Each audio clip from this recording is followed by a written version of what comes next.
بيبدأ المسلسل مع كيم بوك جو، طالبة في جامعة رياضية وجنية في رفع الأثقال. من اليوم اللي باباها أخدها فيه لصالة الجيم وهي عندها 10 سنين عشقت ريحة الحديد تقولش البيج ياسمين، ومن يومها قررت إن رفع الأثقال هي رياضتها المفضلة. والنهاردة تقدر إنها تكسب في بطولة دولية لرفع الأثقال باسم جامعتها وتاخد الميدالية الذهبية كمان. وأبوها وعمها يكونوا بيتفرجوا عليها من مطعم الفراخ بتاعهم وفرحانين ومفتخرين قوي، لدرجة إنهم مش سايبين زبون غير لما يقولوا له بنتنا اتفرج. وعلى الجنب التاني في المسابقة الوطنية للسباحة يظهر جون، بطل جامد في السباحة ويقدر يكسب جولة ورا التانية والدنيا تكون معاه فل، إلا إنه يتحسد يا قلبي بجولته الأخيرة ويجيله حالة تعب كده مفاجأة يفقد فيها السمع الوهلة وما يكونش شايف قدامه، فيغلط وينط قبل ما المنافسة تبدأ حتى، فيتم استبعاده ويشمت القعد فيه. ونرجع بقى لبوك جو اللي ما تلحقش تتهنى ولا ترتاح بعد ما كسبت، لا دي أول ما ترجع لجامعتها على طول ترجع على التدريب، والكابتن بتاعها يصدمها هي وزمايلها انهم يروحوا ينقلوا كراسي لصالة الجمباز، وده لانهم اخدين على الشيل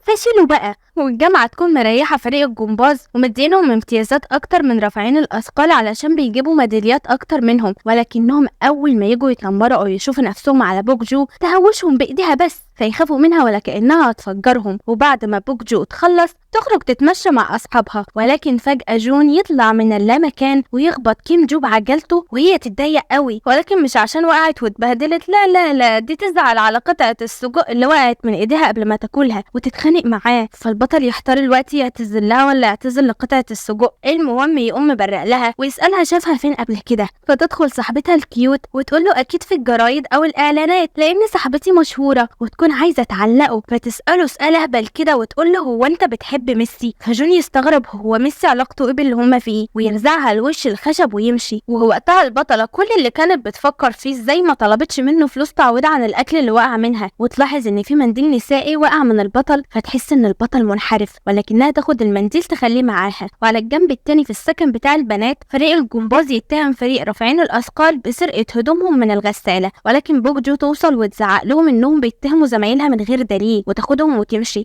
ولكنها تاني يوم تكتشف ان قميصها اللي بتلبسه في كل بطولاتها مش لاقياه، والقميص يكون غالي عندها قوي لانها بتعتبره تميمة حظها وان من غيره هتخسر، فتفكر ان فريق الجمباز بينتقموا منها وهم اللي سرقوه، فتروح تتهمهم زور هي كمان ويحصل شوية خناقات بينهم لحد ما في يوم بوك جو تطلع هي واصحابها على سطح السكن علشان يشربوا ويسهروا من غير ما حد يشوفهم، واثناء ما يكونوا نازلين علشان يناموا المشرفة تقفشهم فيجروا يستخبوا منها في اوضة الغسيل قبل ما يتمسكوا ويتعاقبوا، ولكن اذ فجأة يلاقوا ان مستخبي معاهم في نفس الأوضة المنحرف اللي بيسرق الغسيل. فكيم جو أول ما تشوفه تصرخ علشان تلم عليه الكل وتفضحه وتفضل تجري وراه. وعلى الجنب التاني صاحب جون يفضل يزن عليها علشان يهربوا في الخبثة يسهروا بره ويرجعوا بسرعة، فجون يوافق ويجيبوا حبل علشان ينزلوا بيه من غير ما حد يشوفهم. ومن حظ جون الأسود ينزل الأول، ولما يكون مستني صاحبه يحصله المنحرف يخبط فيه ويجري، ولما كيم جو توصل تمسك جون بداله وتكون مفكراه هو المنحرف، وده لأنه لابس اسود في اسود زيه. وهنا صاحب جون الجدع يطلع جدع بجد ويسحب الحبل ويستخبى، ولا من شاف ولا من جري. وبوك جو تفضل قفشه في رقبه جون ما تسيبوش غير عند الاداره، ولكن الاداره ما تلاقيش اي دليل عليه، ده غير ان الكل يشهد باحترامه واخلاقه، لكن هي تكون مصره ان هو المنحرف وتقول لهم انها حتى لقت منديل حريمي معاه. فالبطل يتصدم لانه من فتره ما وراهوش شغل غير انه يدور على المنديل، ولما يخرجوا من عند الاداره يطلب منها تجيبهوله لكن ترفض وتساوم انه يديها القميص بتاعها الاول وهي هتبقى تديله المنديل، فهو ما يعرفش يجيب لها القميص ده منين. المهم تاني يوم جون يكون هيموت من العطش ومفيش معاه فلوس، فيروح ياخد الكوينز اللي الناس بترميها في النافوره علشان تتحقق امانيهم، واذ فجاه تخرج له بوك جو وتخضه وتقول له يعني منحرف وكمان حرامي، يا ترى ايه الصفات القذره التانيه اللي فيك؟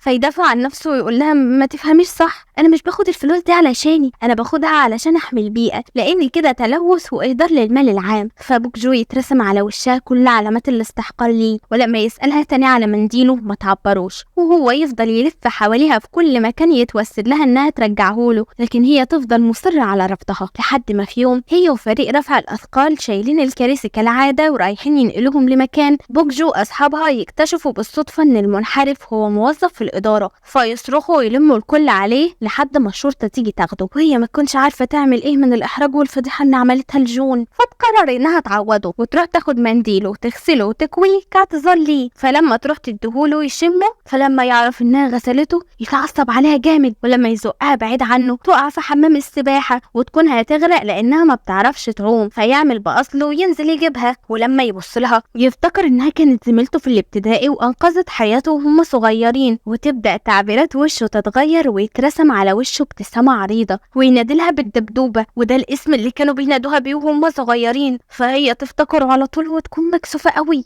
اصله كان عكسها وهم صغيرين وكان رفيع ومسلوع. فهي تفضل تبتسم غصب عنها علشان تبين له انها فرحانة، فيقول لها والله وكبرتي وطولتي وانا اللي كنت مفكرك هتبقي دبدوبة. ويقول لها بما انهم عارفين بعض من زمان هيقبل اعتذارها ويودعها وهو سعيد، ويقول لها اشوفك مرة تانية بقى ها واهتم بنفسك. ومن هنا جون يتحول لكابوس عند بوك جو، ولما يشوفها مثلا وهي بتاكل ومش مخليه حاجة قدامها يقول لها انت ليه بس كده بتاكلي قليل؟ لا دي اكيد صينيتك التانية، خدي ده بقى بلعي بيه وده كمان استمتعي يا دبدوبة. ويخليها مسخرة القعدة ويشمت فيها فريق الجمباز ويفضحها في كل الجامعة. فلما تجيب اخرها منه تروح له بقى وتقول له بقول لك يا واد انت ابعد عني احسن لك وما تورينيش وشك ده تاني علشان انا بقدر اضرب الشباب وما بخليش. فيطلع عيل رخم ويقول لها ايه ده مش عاجبك اللقب؟ طب انا اسف يا دبدوبة. فتخليه يقرب منها بكل لطافة وترزعه رصية تجيب له ارتجاج. فبطلنا يطلع جبلة وبيحب التهزيق قوي، فيقرر انه يلزق فيها اكتر ولكن ما تكونش فاضياله، واغلب الوقت تكون بتروح تساعد باباها وعمها في المطعم وتوصل الطلبات هي للزباين. وفي يوم يجي لها طلبيه للجامعه فتروح توصلها هي، وتكتشف ان جون واصحابه هم اللي طالبينها. وجون يلاحظ عليها التعب وتصعب عليه انها كانت بتضغط نفسها ما بين الشغل والتدريب، فيطلب منها تستنى ياكل وبعدين يحاسبها على اساس انها تقعد ترتاح. فهي تقول له انها تعزمه على حسابها على اساس انها تحرجه وتخليه يتلم ويبطل يضايقها، فيزعل ويحس انه بوظ الدنيا. فيروح وراها على المطعم ويكتشف انها بتساعد ابوها وبنت بره باهلها، فيعجب بيها ويقرر انه يبطل يضايقها ويروح لابوها على المطعم ويديله الفلوس ويقول له المبلغ ده اكل بيه من فتره وكان عليه. وعلى الجنب التاني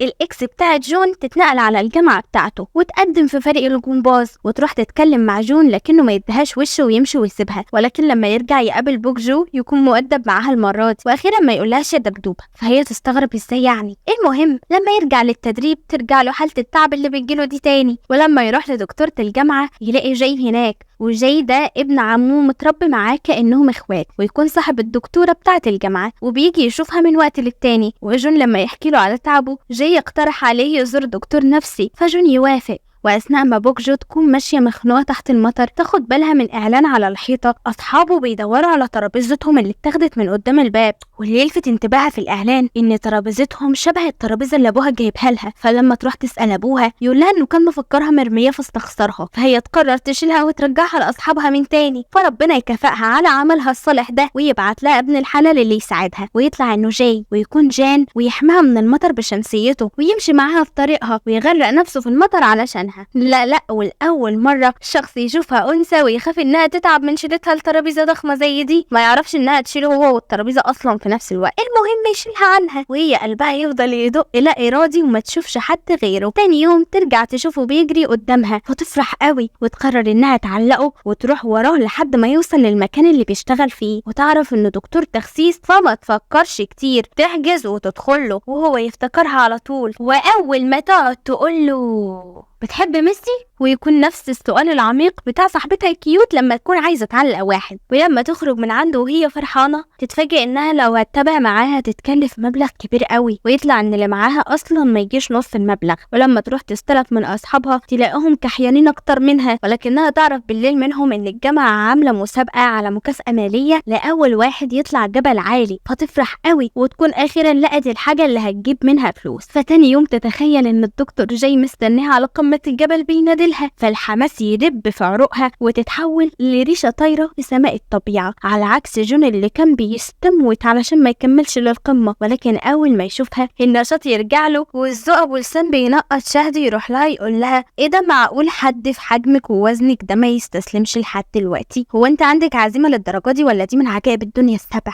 لا ده انا اجي وراك اشجعك بقى، ويفضل يعطل فيها ويوقعها من غير قصده، فرجلها تتلوى وتوصل متاخر والجايزه تروح عليها، فتزعل قوي وتهزقه وتقول له احنا من امتى كنا اصحاب علشان تلزق لي كده، اهتم بشؤونك يا ابن الحلال وما تقربليش تاني. فيتضايق قوي ويقرر انه يتجنبها، ولكن يشوفها بالليل مع اصحابها في مطعم بيتخانقوا مع شويه شباب متنمرين بيتنمروا على اشكالهم وانهم ما بيشبهوش لصنف البنات بوان حتى. فجون يحاول انه يمسك اعصابه وما يتدخلش بناء على طلبها بانه يبعد عنها، ولكن لما تخرج هي واصحابها بره المكان يسمع المتنمرين لسه بيقولوا عليهم كلام مش لطيف، فيروح يضربهم هو وصاحبه، ولما يطلع يجري يلاقي بوك جو واصحابها فيشدها من ايديها ويجروا كلهم سوا علشان يشتتوا المتنمرين يتقاسموا. فجون ياخدها ويجروا بعيد عن اصحابهم لحد ما يبقوا في امان، وتقدر بذكائها تفهم انه اتخانق معاهم علشانها، وتقرر انه من هنا ورايح هيبقى صاحبها ويقربوا من بعض تاني، ولكنها تكون لسه محبطه ومش عارفه تجيب فلوس منين. وفجاه تلاقي باباها بيديها فلوس علشان تشتري لنفسها شويه حاجات وتخرج تدلع نفسها بيهم، فالفلوس دي باللي معاها تكون كفايه انها تحجز عند جاي وتشوفه، ولكنها تحس بالذنب انها تضيع فلوس ابوها المريض والفقير على الفاضي، فتقرر انها تحتفظ بالفلوس وتتمرن بجد علشان تفرح ابوها. ولكن احساس الذنب ده يتلاشى اصلا مع اول رساله من دكتور جاي حبيب القلب اللي كان بيفكر في سؤالها العبيط من فتره وبيضحك عليه، ويرد عليها في الرساله انه بيحب رونالدو اكتر، فضميرها يموت وتقرر انها تروح جري على عيادته، وهناك لما يسلم عليها تكون مكسوفه من ايديها الخشنه بسبب رفعها للحديد وتسلم على اي كلام، المهم يديها نظام غذائي تمشي عليه علشان تخس.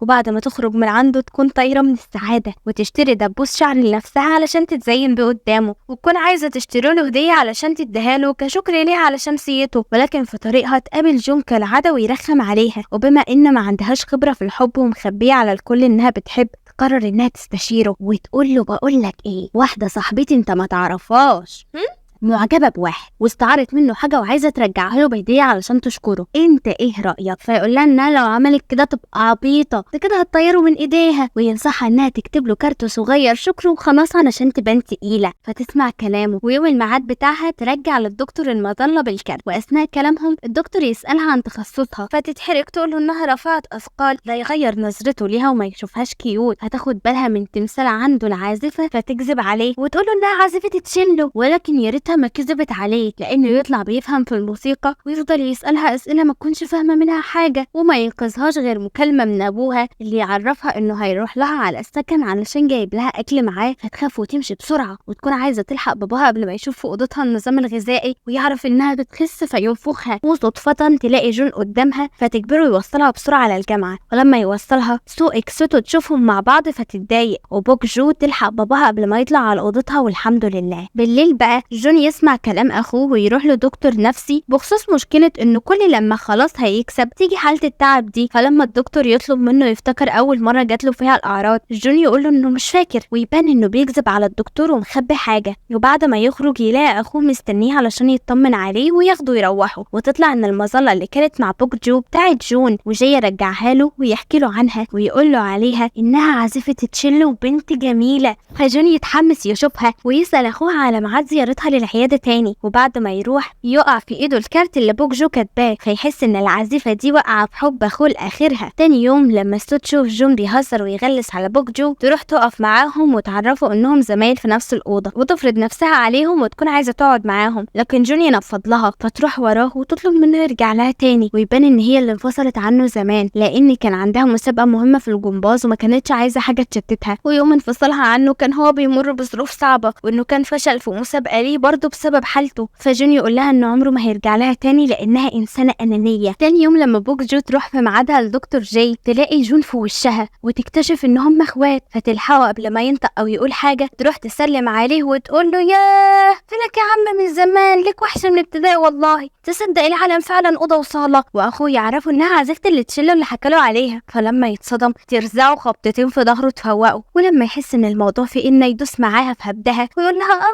انت تخصصتي في اللي تشيله، انت من صغرك فنانه، لا وعلى فكرة كمان مغنية صوتها حلو وتحب تسمع لمين. المهم ما يفضحهاش قدام اخوه والحمد لله، ولما تخرج يروح وراها ويقول لها يعني انت رفعت اثقال ويوم ما تحب دكتور تخسيس، طب ازاي؟ فهي تترجاه يحفظ سرها وما يقولش لحد، فيقول لها اكيد ولكن هستفاد ايه؟ فتقول له فكر وانا نفذ. تاني يوم لما يشوفها في مطعم الجامعة يقعد جنبها ويطلب منها تقطع له اللحمة اصل ايده بتوجعه، لا ويطلب انها تقوم تجيب له كوباية مية يبلع، بس بشرط نصها ساقع والنص التاني سخن، وتشوف ذل الدنيا منه علشان يكتم السر. تاني يوم لما يشوفها وهي رايحة العيادة يروح وراها على طول ويقابل اخوه ويطلب منه يعزمه على الاكل، ولما بوك جو تخرج علشان تمشي جون يقفشها ويطلب منها تيجي معاهم، فهي ترفض وتقول لهم مرة تانية ان شاء الله اصل مشغولة، فيقول لها براحتك يلا يا اخويا يا حبيبي ده انا عندي حكايات كتير اقولها لك، فهي تضطر تروح علشان ما يفتنش عليها وتركز على الخضروات في اكلها قدام جاي، لكن جون يركز في اللحوم والبروتين قدامها علشان يغيظها. وبعد ما يخلصوا اكل بوك جو ترفض ان جاي يوصلهم وتاخد جون معاها علشان يتكلموا عن الايام اللي ما شافوش بعض فيها وعن ايام الدراسة الجميلة، وتطلب منه يعملوا اتفاق وانه يفكر في حاجة كبيرة تعملها له في مقابل انه ما يتلهاش تاني. ولما يرجع لاوضته يعرف ان القائد بتاعهم حط اسمه في مسابقة شيل الاوزان، والمسابقة دي بتكون بين الكليات المختلفة في الجامعة وكل قسم بياخد مركز معين، فجون يقرر انه ما يروحش. ويوم المسابقة قائد فريق السباحة يتعصب لما ما يلاقيش جون، وبوك جو تعرف من صاحبه بالصدفة انه هربان فتكلمه وتقول له انها تاخد مكانه في المسابقة في المقابل يحفظ سرها، ولسه هيرفض يلاقيها قفلت وتكون دي اخر جولة في المسابقة، فلو فريق السباحة خسرها فريق رفع الاثقال هيقدر يجيب المركز الاول، ويكونوا فرحانين لانهم عارفين ان بتوع السباحة مش اقوياء وانهم كده هيخسروا، ولكنهم يتصدموا لما يلاقوا بوك جو هتتنافس باسمهم لا وتقدر انها تكسب وتشيل كل الاوزان وتجيب لهم المركز الاول كمان. فجون يزعل لان كده قائد فريقها هيتعصب عليها وفعلا تاخد كمية تهزيء معتبرة من قائدها وزمايلها يعتبروها خاينة، فجون يحس بالذنب ويقرر انه يعوضها ويحجز لها بحفلة موسيقية مع اخوه كانهم اتقابلوا صدفة، فتروح وتكون في قمة سعادتها، لا وكمان يوصلها للمكان اللي هي عايزاه. وعلى الجنب التاني جون يكون عند الدكتور النفسي ويقرر يحكي له عن الحاجة اللي خلت حالته النفسية تسوء، ويطلع ان مامته زمان اتجوزت وسافرت لكندا وسابته لعمه ومرات عمه يربوه، وهم حبوه جدا، واللي كان مصبره في بعده عن مامته انها كانت بتبعت له رسائل وهدايا في اي مناسبة، ولكن في يوم يكتشف ان مامته ناسياه خالص وان كل الرسائل اللي بتجيله دي مرات عمه اللي كاتباها علشان تفرحه، فجاله صدمة من تأثير الفقد اللي اتعرض له، ودكتوره يقول له على طريقة يستخدمها في مسابقاته علشان يسيطر على حالته. ولما يخرج من عنده بالصدفة يشوف بوك جو وهي نازلة من عربية جاي، فيتفزع لانه صرف مصروفه كله على تذكرة الحفلة علشان يساعدها في انها توقعه وهي في الاخر لابسة كده. المهم بوك جو تكون نازلة في مكان بعيد عن السكن عشان تغير الفستان لاخر موديل اللي هي لابساه لان اصحابها مش متعودين عليها وهي مظبطة نفسها للدرجة دي. المهم يروح لها علشان يعرف منها قضت وقتها ازاي، وفجأة وهم واقفين يتكلموا عربية تيجي بسرعة وتكون هتغرقهم، فلسه هنقول جون راجل نبيل وهيحميها نلاقيه بيستخبى فيها، لا بس يعوضها وينشف لها شعرها ويبان ان عنده مشاعر ليها ومش مبين، ويلاحظ ان عندها برد، فلما يخاف انه يتعادى منها لان عنده مسابقة وعايز يفوز فيها تشده وتعطس في وشه كمكافأة ليه. وبالليل المدربين بتوعها يطلبوا منها انها تزود وزن علشان عندها بطولة مهمة فما تكونش حابة لانها المفروض بتخس قدام جاي، لكن تلاقي ان ابوها عطاهم الموافقة على زيادتها فتتحط تحت الامر الواقع. ومن تاني يوم مدربتها تشرف على اكلها وتكون مضطرة انها تاكل في اليوم الواحد 10 مرات، فلما تروح لجاي يكون هيتجنن وما يفهمش هي بتتخن كده ازاي، فيقرر هو كمان يكثف نظامها الغذائي. ولما يبعت لها رسالة صاحبتها الكيوت تقرأها بالصدفة فتعرف انها بتخس،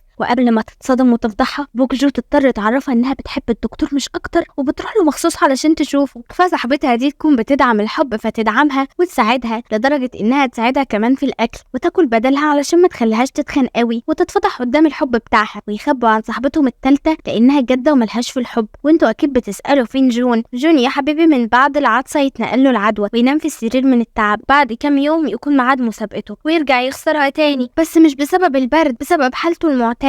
وعلى الجنب التاني بوك جو تكون عند جاي في العيادة وتلاقيه قلقان بسبب خوفه على اخوه لا يخسر تاني، وتعرف منه ان جون بيعاني من ازمة نفسية فيصعب عليها انها مش مهتمة بيه وبتحكي له دايما مشاكلها وهي اصلا ما تعرفش عنه حاجة، فتروح له وتدعمه نفسيا وتقول له انها واثقة من انه هيكسب في المرة الجاية وهيتغلب على المصاعب، وتاخده بعد كده في مطعم باباها وتاكله من الاكل الغالي اللي باباها مجهزه لها علشان يبقى عندها طاقة وتتخن وتخليه ياكل كل الاكل، فباباها يتضايق ويفضل يبص للواد في الطبق زي ما يكون هيطفحوله. وبعد ما يخرجوا ويتمشوا سوا سو تشوفهم فتتضايق قوي لما تشوف جون سعيد معاها، ولما تروح اوضتها وتدور في حاجه بوك جو تلاقي نظام التخسيس بتاعها فتاخده وتروح تديه للمدربه بتاعتها. ومدربينها يروحوا يقولوا لابوها، باباها يتعصب عليها قوي ويكون عايز يضربها لانها ازاي بتخس وهي لازم تدخل المسابقه بوزن عالي، ويقرروا انهم يعاقبوها بانها تعمل تمارين مكثفه جدا لحد ما عضلاتها وجسمها كله يوجعها. وسو لما تشوفها تعبانه للدرجه دي تندم على اللي عملته، وجون هو كمان يقلق عليها لما يلاقيها مختفيه، ولما يروح يشوفها في بيتها يقابل عمها ويعرف منه اللي حصل فيزعل عليها قوي وما يعرفش يوصل لها. وحتى لما يشوفها يلاقي مدربتها جنبها بتراقبها فما يعرفش يكلمها. وبابا بوك جو يكون مريض بالكلى فبسبب زعله من بوك جو حالته تتدهور ويتنقل على المستشفى. ومدربتها بعد ما تاخدها تزوره يجي لها مشوار فتطلب من بوك جو انها ترجع على التمرين وهي هتحصلها، ولكن لما المدربه ترجع ما تلاقيهاش هناك وتطلع ان بوك جو راحت تشتري هديه لجاي لان ده يوم ميلاده وتسيبها له على العربيه وتمشي. ولما ترجع تلاقي مدربتها مستنياها تعرف منها هي كانت فين، ولما بوك جو ترفض تقول لها مدربتها تعاقبها بالضرب، ولكن صاحبتها الكيتوته ما تستحملش تشوفها بتتعذب اكتر من كده فتروح تحكي لها الحقيقه بانها بتحب الدكتور وما كانتش قاصده تخيط. فمدربتها تتفهم وتسامحها وتطلب منها انها ترجع لبيتها. المهم جون يكون بيراقبها من بعيد ويشوفها وهي بتعيط ويستنى لما مدربتها تمشي يطلع لها وياخدها معاه علشان يفسحها ويخرجها من مود الاكتئاب اللي هي كانت عايشه فيه، يساعدها انها تخرج طاقتها السلبيه. ولما تروح البطل يكلمها علشان يطمن عليها فسو تسمعهم وتغير وتشد من ايديها الموبايل وتحذرها انها تقرب منه تاني وتعترف لها ان هي اللي بلغت عنها. فبوك جو تتضايق منها وتزقها بعيد عنها وتروح تقعد مع اصحابها في الاوضه، لكن جون يتصل بيها ويطلب منها انها تطلع تشوفه على سطح السكن بتاعهم ويكون جاي لها يعتذر لها الاحساس ان كل اللي حصل لها بسببه،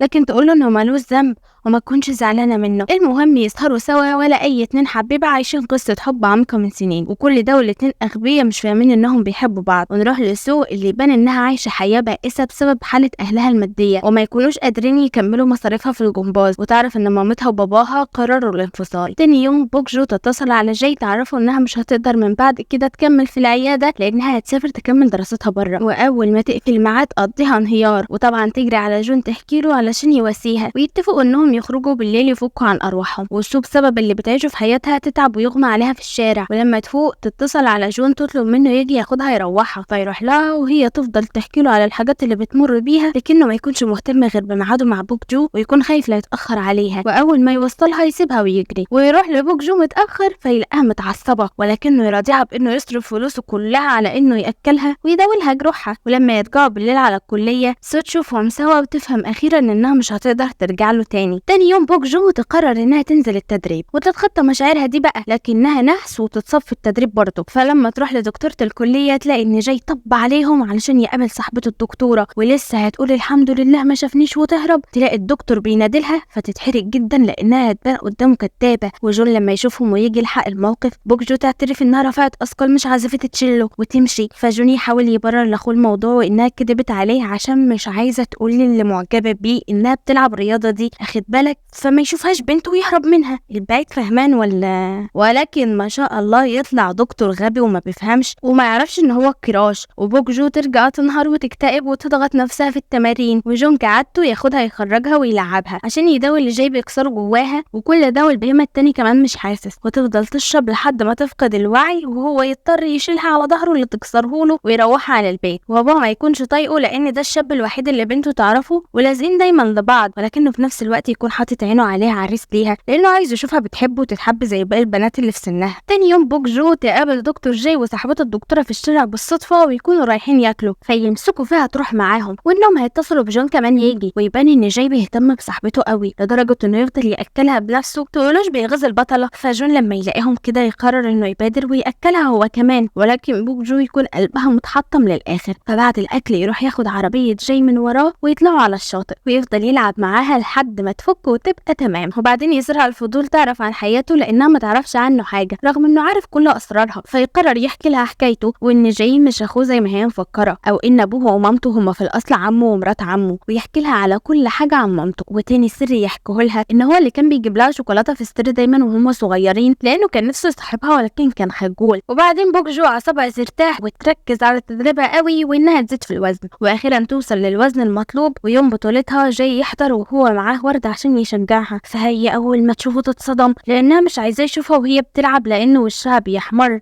عروقها بتبظ وبيبقى شكلها وحش قوي، ودهون جسمها كمان بتظهر في كل مكان، ولكن رغم زعلها وتفكيرها المشتت تقدر تفوز في البطولة بالميدالية الذهبية، والكل يكون فرحان باستثنائها هي. ولما جون يشوف اخوه يعرف سبب زعلها فياخده ويتعصب عليه جدا ويفهمه ان هو الشخص اللي بوك جو معجبة بيه وما كانش ينفع يظهر قدامها. فجاي يتضايق من نفسه انه عملها بلطافة زيادة عن اللزوم وخلاها تحبه من غير قصد، فيقرر انه يتصل بيها يقابلها ويعتذر لها انه خلاها تقع في حبه وان كانت علاقته بيها مش اكتر من دكتور ومريضة. فتتحرج لما تشوف نظرة الشفقة في عينه وتقوله ان هي اللي غلطانة، وتقوم تروح لجون تزعق له وتهزقه جامد انه خالف بوعده ليها وفضح مشاعرها. فجون يروح لاخوه ويرجع يزعق له انه راح يشفق على بوك جو وحرجها والخناقة تكبر بينهم، ولكن بعد فترة يتصالحوا وجون يعتذر لاخوه انه قسى عليه رغم انه ملوش ذنب. فجاي يقوله انه اول مرة يزعق له علشان حد ويطلب منه يفكر شوية في مشاعره ناحيتها واذا كان شايفها صاحبته بجد ولا بالنسبة له حاجة تانية. المهم نرجع لبوك جو اللي حياتها بتزيد سوء، وده من بعد ما مدربتها اللي بتحبها اتطردت من الكلية بسبب سوء فهم. فبوك جو تختفي من الكلية كلها واصحابها يفضلوا يدوروا عليها، ولما يروحوا يقولوا لجون، جون يروح كل الاماكن اللي هي بتروحها لحد ما يلاقيها، فيزعق لها انها خضته عليها، فتقول له انها حاسه بان جواها حاجه مكسوره وحاسه انها محبطه ومش عارفه فيها ايه، فيحضنها ويطبطب عليها. وبوك جو تروح لباباها وتقول له انها قررت تعتزل من اللعبه دي لانها بطلت تكون سعيده. فلما باباها يشوفها حزينه للدرجه دي يسكت ويسيبها ترتاح وتقرر اللي هي عايزاه. على الجنب التاني جون يفضل يفكر في كل اللي مر بيه مع بوك جو واخيرا يفهم مشاعره ليها وانه بيحبها. فتاني يوم يروح يقابلها ويعرف منها انها تاخد اجازه لفتره، فجون يقول لها انه مستعد خلال اجازتها يفضل معاها على طول عشان ما تزهقش، ويطلب منها انها تتصل بيه كل شويه قبل الاكل وبعده. ولما تروح تبدا قايمه بكل الحاجات اللي هي عايزه تعملها، فطبعا عشان تحقق احلامها دي محتاجه فلوس، فتنزل تشتغل بدوام جزئي وتسقط جون من افكارها. فلما يلاقيها ما بتسالش عليه يروح يسال عمها عليها ويعرف منه مكان شغلها فيروح لها. ولما يلاقيها واقفه مع شاب زميلها بيعزمها على الاكل يغير قوي وياخدها ويمشي ويكون متضايق منها قوي، اللي هو انت ايه يا شيخه بتروحي مع اي حد ياكلك، ويعزمها هو على الاكل ويحذرها انها تتعامل بود تاني مع اي راجل باستثناء ابوها وعمه. فتقول له طيب ما انت اهو رايحين وجايين سوا، فيقول لها لا انا حاجه تانية، ويحاول يلمح لها انه معجب بيها. فلما تقول له انا هتعلم بيانو وابقى اعزم في فرحك يقول لها بلاش انا عايزك تبقي جنبي. فالغبيه تقول له انت عبيط يا ابني، امال العروسه هتروح فين؟ وتكبته. فيقول لها مش ضروري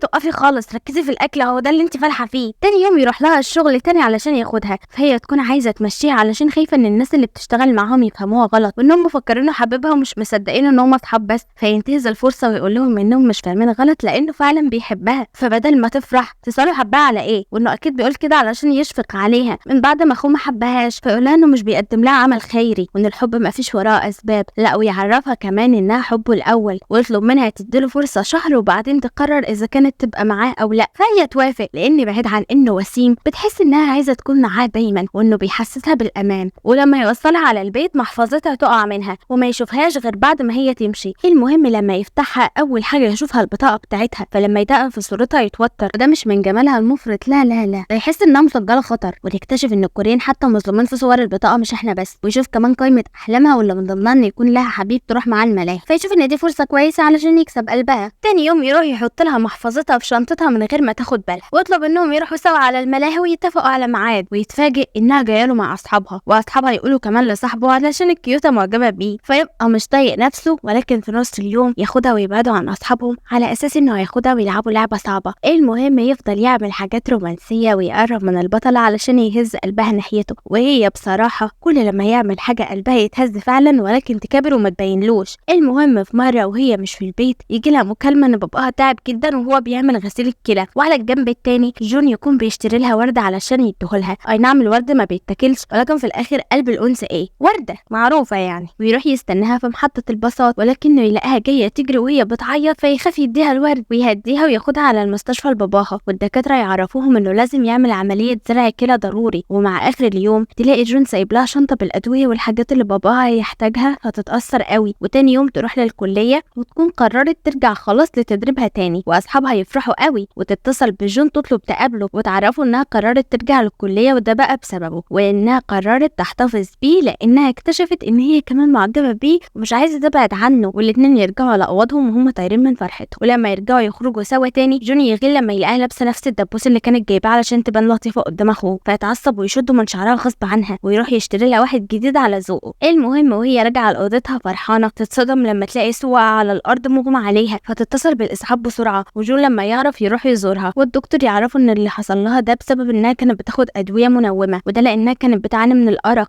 سبب حياتها البائسة، وتكون هتفضل في المستشفى لفترة لحد ما تتحسن. تاني يوم يرجع يزورها ويلاقيها فايقة، وتطلب منه يتمشوا ويتكلموا شوية، وتقوله بعد اللي مرت بيه حست انها اتغيرت، وانها عايزة تحب نفسها اكتر من كده وتهتم بيها، وانها مش هترجع تتمسك بيه تاني عشان يرجع لها، وتطلب منه يبقى اصحاب. فيوافق. شوية وبوك جو تتصل بيه وتعرف انه عندها في المستشفى، وتزعل انه ما قالهاش واخدها معاه، فيقول لها انه هيستناها لحد ما تيجي، ولما تروح تلاقيه بيهتم بيها قوي فتحس بالغيرة، ولما يخرجوا من عندها ما تنطقش بولا كلمة. فلما يسألها مالها تطبق القاعدة الأولى عند البنات، واللي هي انت لو بتحبني بجد كنت حسيت، انت لو كنت بتهتم، انت لو كان عندك دم. فيقول لها اكيد زعلانة عشان انا ما فطرتكيش، تعالى اكلك. فتروح تفطر عادي وفي نفس الوقت ما تكونش طايقاه برضه. وهي لما ترجع لفريقها تعرف ان المدرب بتاعها قدم استقالته بسبب ان هم جايبين له مدربة مساعدة جديدة بدل اللي اتطردت. فالفريق كله يقرر يعمل مظاهرة يطالبوا بإعادة توظيف مدربينهم تاني ويضربوا عن الأكل. فالعمد يلاقي الجو برد فيسيبهم لأنه واثق من انهم هيستسلموا قريب. وجون لما يرجع بالليل يشوف بوك جو فريقها واقفين، فيطلب منها تستسلم لان درجة الحرارة تحت الصفر. فلما تكلمه ببرود تاني يزعق لها ويقول لها اعملي اللي انت عايزاه ويمشي، ويفضل يكلم نفسه وهو مش فاهم هي زعلانه من ايه. ولكن اول ما يشوف التلج نازل تصعب عليه، فيروح لها وهو معاه لزقه حراره رجليها ويلبسها الجاكيت بتاعه ويدفيها، ويقول لها انه هيسيبها تعمل اللي هي عايزاه ولكن ما تتعبش نفسها برضه. ولما يمشي اصحابها يحسدوها عليه، فهي تقول لهم ان هم اصحاب عادي مش اكتر، والصبح يجي عليهم وما يستسلموش ويتظاهروا بشكل اقوى. ولما مدربهم يعرف يجي علشان يوقفهم من خوفه عليهم لا يطردوا هم كمان. ووقتها تجيله مكالمه من العميد يعرفوا انهم هيرجعوا للشغل هو ومدربته المساعده، فكلهم يفرحوا ويروحوا يحتفلوا في مطعم ابو بوك جو. وجون يستغل انها سعيده ويتصل بيها يطلب منها تيجي تقابله، ولما تروح له يترجاها تقول له زعلانه منه ليه، فتعرفوا انها متضايقه منه انه كان بيتعامل مع حبيبته القديمه بلطافه قدامها، واهم حاجه بقى انا عادي مش غيرانه. فيصالحها ويعرفها ان هو وسوبها اصحاب، ويوعدها انه مش هيقرب لاي بنت تانية. تاني يوم وهم بيهزروا بيحضنوا بعض في الجامعه، إس فجاه يشوفهم ابوها ولكن ما يشوفش وشهم والحمد لله، وطريقتهم ما تعجبوش خالص ويكون عايز يولع فيهم. ومن بعدها كمان اصحابها يشوفوهم وبرضه ما يشوفوش وشها، وبعد فتره يقابلوها يحكوا لها على اللي شافوه، ووسط كلامهم يتفقوا ان ما فيش حد فيهم يحب في السر والا هيعتبروه خاين. فلما جون يقابلهم في المطعم يقعد معاهم، ولما يمسك ايديها تبعده عنها وتوقعه، وتطلب منه لما يبقوا لوحدهم انهم ما يعرفوش اي حد بارتباطهم حاليا علشان مش عايزه تبان قدام صحابها انها خاينه، وهو ما يكونش حابب انهم يرتبطوا في السر، ولكن بعد ما تتحايل عليه يوافق. المهم لما تيجي لاول مره تنضف وتهتم بوشها وتحط له ماسكات، يظهر في وشها حبايه رخمه ما تكونش عارفه تعمل فيها ايه، وتتحرج انها تشوفه لا تظهر قدامه قبيحه. ولما يتصل بيها تفهمه ان عندها برد ومش قادره تتحرك ومش هتنزل تقابله، فالحنين يروح يجيب لها علاج ويطلع لها من شباك اوضتها ويكتشف ان ما عندهاش برد ولا حاجه، وكل الحكايه انها خايفه على منظرها قدامه. وفجاه وهم قاعدين اصحابها يجيبوا اكل ويروحوا لها، فيقوم يستخبى بسرعه، ولما الصوت يجي وتشوفه في الدولاب تساعدهم وتخرج اصحابها من الاوضه علشان يعرف يخرج. وبعد كام يوم صاحب جون يجبره انه يجي معاه على مكان، وجون لما يروح يتفاجئ انهم رايحين موعد مدبر. في الوقت ده زميله بوك جو تشوفه فتروح تحكي لبوك جو وسط كلامهم، فبوك جو تتضايق وتاخد اصحابها معاها لنفس المطعم اللي هو فيه تراقبه، وتبعت له رساله تهدده انه لو ما قامش حالا هيشوفها قدامه ويترعب منها. فيجي يقوم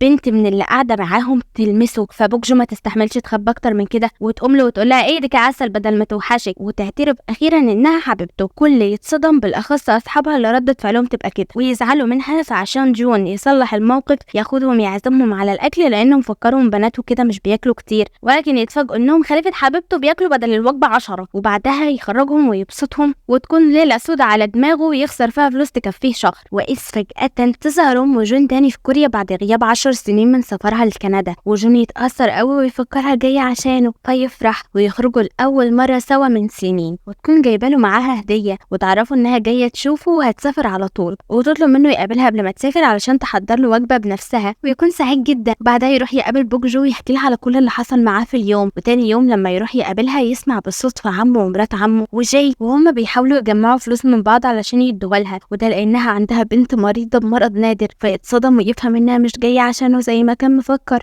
لكن مامته اللي هي مرات عمه زي ما بينادلها تهديه ليه وتزعل انه سمعهم، وجون يعيط ويقول لها انها المفروض تكون ممتنه ليهم انهم اكلوه وصرفوا عليه لحد دلوقتي، وانه عارف انها هي اللي كانت بتبعت له الهدايا والرسائل كل السنين دي مش امه الحقيقيه، وانه كان بيزعل لاحساسه انها بتشفق عليه، وانها كانت كريمه قوي السنين اللي فاتت مش محتاجه تدي لامه فلوس كمان، فتضربه بالقلم وتقول له انه ازاي بيشوف كده وتقلب نكد فيمشي ويسيبهم. وعلى الجنب التاني بوك جو تعرف انها اتأهلت لبطوله في الفريق الوطني، ولما تتصل عليه تفرحه ما يردش عليها ولا على اخوه، ومامته اللي مربياه تكون قلقانه عليه جدا، فجاي يروح يقابل بوك جو ويسألها على مكانه، ولما يلاقيها ما تعرفش عنه حاجه يحكي لها اللي حصل، فهي تفضل تدور عليه في كل مكان وهي بتعيط، وتبعت له رساله صوتيه تحذره انه لو ما ردش عليها هتنفصل عنه، ولكنه برضه ما يردش، وفي النهايه تلاقيه طافي على ظهره في حمام سباحه الجامعه، هو ما بيتحركش، فتقلق عليه وتنزل تشوفه وتلاقيه مصدوم جدا، فتفوقه وتهديه وتقول له ان ما فيش ام ما بتحبش اولادها، ولكن اخته حاليا تعبانه فليها الاولويه انها تهتم بيها، وتقنعه انه غلط في مامته اللي مربياه وتاخده توديه ليها علشان يصلحها، ومامته دي تقول له انه بالنسبه لها ابنها الصغير الدلوع، وانها اي حاجه عملتها مش من باب الشفقه، ولكن كان نفسها طول الوقت تشوفه سعيد ويتصالحوا وترجع الميه لمجاريها. تاني يوم يكون معاه طياره مامته الحقيقيه، فيروح وراها ويودعها ويعرفها انه بطل يكون زعلان منها، ويتمنى ان اخته تقوم بالسلامه، وقبل ما تمشي يوريها صوره بوك جو ويعرفها ان دي حبيبته، ويطلب منها توريه صوره اخته، وانها لما تنزل كوريا تاني تجيبها علشان يشوفها. وبعد ما كل حاجه تكون تمام بوك جو تعرفه انها اتأهلت لبطوله دوليه وهتتنقل على معسكر في المنتخب الوطني، فيفرح قوي عشانها ويقول لها انه ممكن يحصلها لانه عنده مسابقه هو كمان، ولو جاب فيها المركز الاول هيتأهل معاها، فتفرح وتساعده وتشجعه انه يتدرب. ويجي ميعاد المسابقه وهي تروح معاه وتكون متوتره قوي، وجون لاول مره من فتره طويله ما يحصلش معاه الحاله اللي بتجيله دايما، ويلعب كويس جدا، ولكن للاسف يجيب المركز الثاني، وبكده مش هيتأهل معاها، ولكنهم ما يزعلوش ويكونوا راضيين من بعد ما حالته اتحسنت. وباباه يعرف من المستشفى ان في متبرع مناسب ليه ظهر وتكون ميعاد عمليته قبل بطوله بنته بيوم، فيقرر انه يخبي عليها لانه خايف ان افكارها تتشتت في البطوله. ويجي وقت انها تروح المعسكر وتبعد عن اهلها وما تقدرش حتى تشوف جون، وكلامهم كمان على التليفون يحصل بصعوبه، ولكن في مره وهي بتكلمه تطلب منه يروح من وقت للتاني يشوف باباها ويطمن عليه، فلما يروح له المطعم يعرف انه في المستشفى فيروح يزوره، وباباها يطلب منه ما يعرفش بوك جو انه محجوز هنا علشان ما تقلقش، فجون يوعده انه مش هيقول حاجه، ووقتها بوك جو تكلمه فما يعرفش يرد عليها قدام ابوها، فيقفل معاها بسرعه، فتفكره بيخونها، وتعدي ايام وبسبب انشغاله مع ابوها ما يكلمهاش كتير، فتشك فيه اكتر، وفي يوم وهي بتتدرب وسرحانه تتصاب، فمدربتها تديها اجازه راحه وتسمح لها تروح البيت، فتتصل بعمها تعرفه، فما يكونش عايزينها تعرف ان باباها في المستشفى، فيتصلوا بجون يطلبوا منه يعطلها لحد ما يرجعوا البيت، فجون يروح يقابلها وياخدها ياكلوا، ولما عمها يتصل بيه وهم قاعدين سوا يقوم يبعد علشان يرد عليه، فشكوكها تزيد تتخانق معاه عشان تاخد الموبايل وتشوف بقى بيكلم مين، واول ما تلمسه يشدوا منها فتزعل منه وتمشي، ولما ترجع على البيت تلاقي باباها وعمها هناك، وخلال اليوم اللي تقعد معاهم فيه ترفض تكلم جون، وتاني يوم لما تمشي عمها ياخد ابوها ويرجعوا للمستشفى، وهي لما ترجع تاخد حاجه ناسياها تلاقي المطعم مقفول، فتعرف ان ابوها تعبان وتروح له على المستشفى، ويضطروا يحكوا لها كل حاجه وان جون كان طول الوقت بيساعدهم، فهي تطمن ابوها انها تكسب الميداليه ديت علاجه، وتسيبه وتروح لجون تعتذر له انها شكت فيه، ويتصالحوا وترجع تاني على المعسكر، ويجي ميعاد بطولتها وهي تقدر انها تفوز وتجيب المركز الاول، وباباها هو كمان يعمل العمليه وتنجح، وبعد سنتين يتخرجوا سوا، وجاي والدكتوره صاحبته يعترفوا لبعض بحبهم ويكونوا خلاص هيتجوزوا، وجون يبان انه اتعالج ومستواه كل يوم في السباحه بيبقى احسن، ويطلب من بوك جو انه لو جاب الميداليه الذهبيه في بطولته الجايه يتجوزوا،